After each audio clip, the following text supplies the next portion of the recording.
Thanks for logging on to myfoxhurricane.com. Still watching Tropical Storm Debby sitting just off the coast of South Carolina.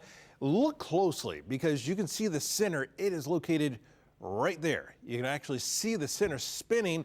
The other thing that you notice is here's the center, and you kind of notice almost like a donut hole in this. And then you start to see some of these areas of convection. Typically what you're looking for a lot of that convection right around the center, and then you see that eye when you have a hurricane. Well, this is a tropical storm, so we don't have an eye, but we have a center of circulation.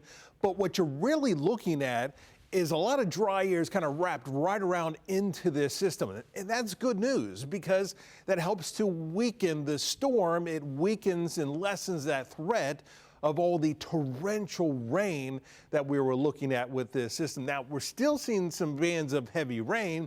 It's just not nearly as widespread as it could have been if we didn't have all this dry air wrap around. In fact, you can see that dry air right in the center of the storm, so it kind of chokes it off. But since it's worked its way back out over water, and it's very warm water, it is strengthening. Now, it's not rapidly strengthening, but it has strengthened somewhat over the past, say, 18 to 24 hours. You're still seeing these winds along the coastline gusting 20, 30 miles an hour. The strongest winds, they're down to the south and east of the center. So they are well offshore right now, but you're still seeing most of this is just that light to moderate rain, but from time to time you get some of these bands with some of those really heavy showers working their way through.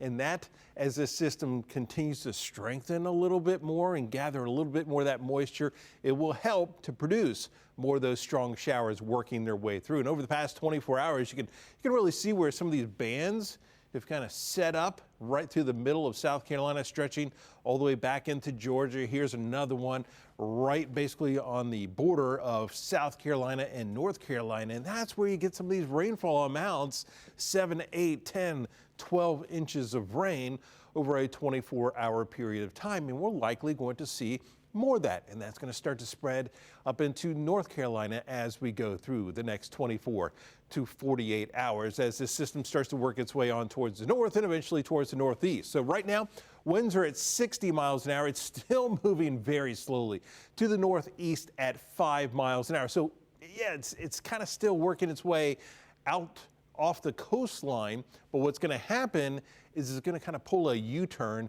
and work its way right back towards the coast as we head into tonight, into early tomorrow, working its way back on shore. We've got a landfall across the coastline of South Carolina. We'll see those winds between about 60 to 65 miles an hour with this system.